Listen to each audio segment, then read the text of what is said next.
Bonjour et bienvenue dans cette nouvelle bulle de l'instrumentation, j'espère que vous allez bien, j'espère aussi également que le confinement se passe bien pour vous. Vous avez très certainement dû vous adapter aux recommandations de distance de sécurité aussi bien avec vos proches qu'à votre travail. Ça tombe plutôt bien car le thème du jour est la mesure de débit sans contact.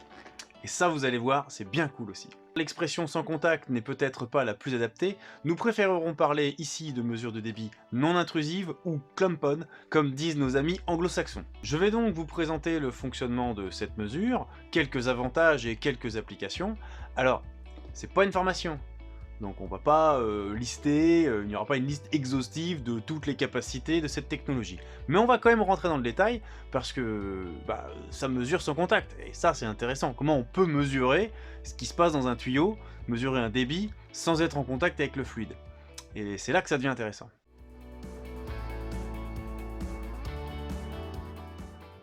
Les débitmètres non intrusifs utilisent essentiellement les ultrasons pour mesurer les débits. Ils se présentent sous deux formes en général, à savoir une version portable, comme celle-ci ou celle-ci que vous trouverez derrière, et également des versions à poste fixe pour mesurer à un endroit bien précis sur votre process. Les versions portables, quant à elles, vous permettront d'effectuer des mesures ponctuelles de plusieurs minutes à plusieurs semaines. C'est donc essentiellement la version portable que je vais présenter ici. Pour ce qui est de la version à poste fixe, c'est très grossièrement similaire, c'est même exactement le même fonctionnement. La seule différence va être au niveau des possibilités de sortie. Vous allez pouvoir disposer de signaux numériques, par exemple, pour récupérer vos données, et également de l'autonomie. Il n'y a pas de batterie dans une version à poste fixe. Ici, vous avez une batterie à l'intérieur. La version à poste fixe, quant à elle, devra être alimentée par une source d'énergie extérieure. Alors, comment ça fonctionne? Et c'est maintenant qu'on va rentrer dans le vif du sujet. Et vous allez voir, c'est très intéressant. Je vais poser celui-là qui m'encombre un petit peu. Donc, quelle que soit la version, vous allez avoir une électronique et une paire de capteurs reliés entre eux.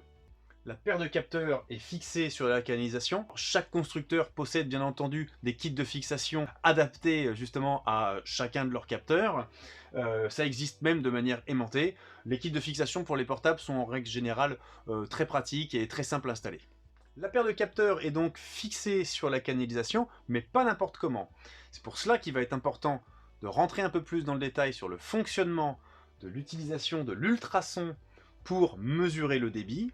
Alors bien entendu, si vous louez un appareil ou même vous achetez un appareil et vous souhaitez l'installer vous-même, si vous utilisez le guide rapide que vous retrouverez dans le manuel utilisateur, même si vous ne comprenez pas réellement le fonctionnement de l'appareil, vous allez réussir à l'installer de manière très correcte et obtenir une mesure fiable.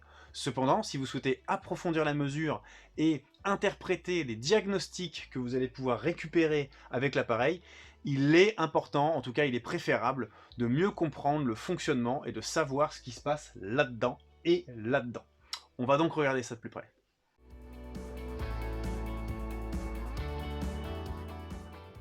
Les deux capteurs vont donc utiliser les ondes ultrasonores pour communiquer l'un avec l'autre. Dans leur tête se trouve un dispositif, un système de type piézométrique qui va générer par une excitation électrique une onde ultrasonore.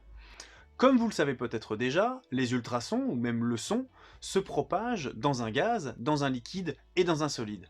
Pas dans le vide, ça c'est un point qui peut être important. Bien entendu, ils ne se propagent pas à la même vitesse en fonction du type de gaz, du type de liquide ou du type de solide. Cette vitesse, appelée aussi également célérité, va être donc différente en fonction du fluide que nous allons souhaiter mesurer. Je prends un exemple très simple. Dans l'air, le son se propage à une vitesse, une célérité, d'environ 340 mètres par seconde.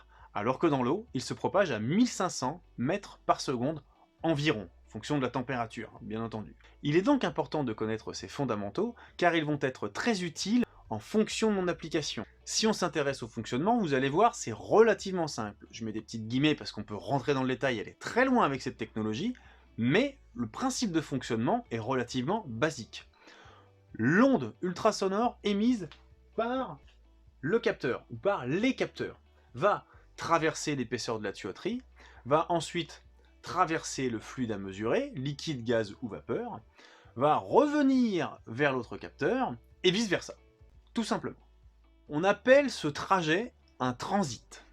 La durée de ce transit est donc fonction du matériau de la canalisation, du type de fluide, mais pas seulement, de la température aussi également, mais aussi du nombre de trajets que va parcourir mon onde ultrasonore entre mes deux capteurs. Car il est possible de faire parcourir plusieurs trajets au capteur. Sur les applications les plus standards, nous allons faire 1, 2, 3 ou 4 trajets au capteur pour mesurer. Je ne développerai toutefois pas le pourquoi du comment faire 1, 2, 3, 4, 5 trajets ici, mais on en reparlera dans une autre vidéo. Il y a des gens qui passent dans la rue qui hurlent, je suis désolé si vous les entendez, en plein confinement et qui font la fête un peu dehors. Ça mettra de l'ambiance à la vidéo quoi. Bon, c'est bien beau tout ça, mais comment, avec ces trajets ultrasonores, le capteur est capable de mesurer un débit? Eh bien, c'est là-dedans que tout se passe après.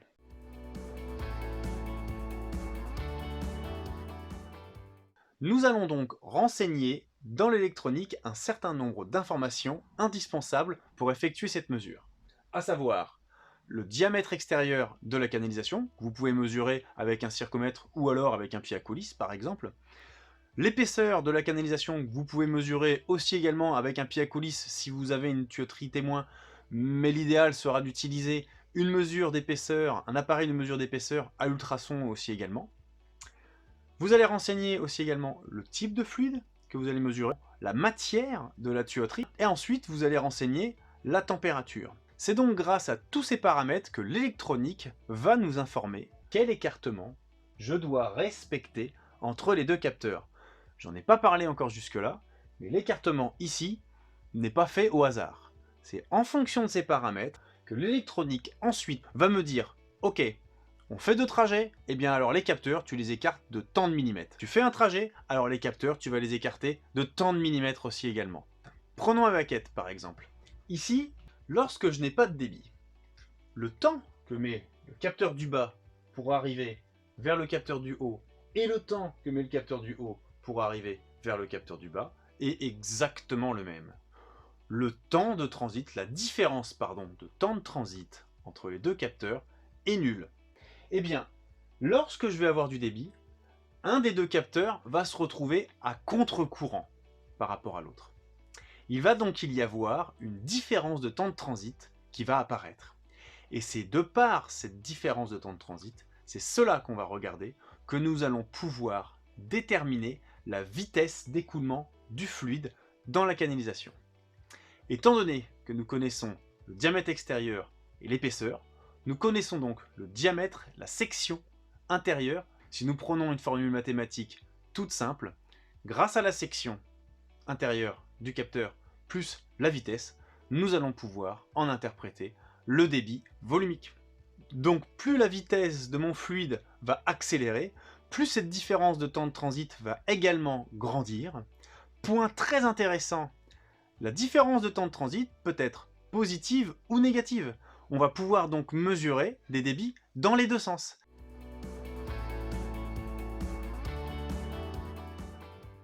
Alors je ne l'ai pas dit, mais bien entendu, dans l'électronique des versions portables, vous disposez d'une mémoire interne qui va vous permettre d'enregistrer donc plusieurs éléments. La mesure, déjà d'une part, la vitesse, vous allez pouvoir renseigner aussi également la température, parce qu'on peut venir y mettre des sons de température. Vous allez pouvoir mesurer 2 débits en même temps. Tiens, ça me fait penser à la première vidéo sur les manomètres. 2 débits, température, échangeur là aussi. On va pouvoir également aussi faire des bilans sur vos échangeurs, des bilans calorifiques et mesurer les débits calorifiques. Vous prenez un circuit ou 2 circuits de débit, vous renseignez donc 2 températures pour un circuit ou 4 températures pour les 2 circuits, et l'appareil va vous renseigner et va vous mesurer un débit calorifique en kilowatts, en joules, etc. Enregistrer tous les éléments dans l'électronique, et vous allez pouvoir exploiter donc ces mesures par des fichiers Excel, par un logiciel. Là, vous avez un potentiel intérêt d'utiliser ce genre de débitmètre.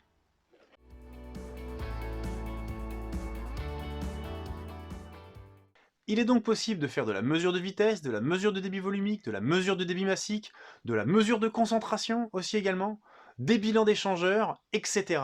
Nous rentrerons bien entendu dans un peu plus de détails dans d'autres vidéos. Sachez qu'Instrumia vous accompagne pour la définition de vos capteurs. Nous réalisons le choix de la technologie, la commercialisation, l'installation, la mise en service et l'entretien. Sachez également que nous proposons des capteurs à la location. N'hésitez donc pas à nous contacter. Sur ce, moi je vous dis à très vite pour une nouvelle bulle de l'instrumentation. Portez-vous bien!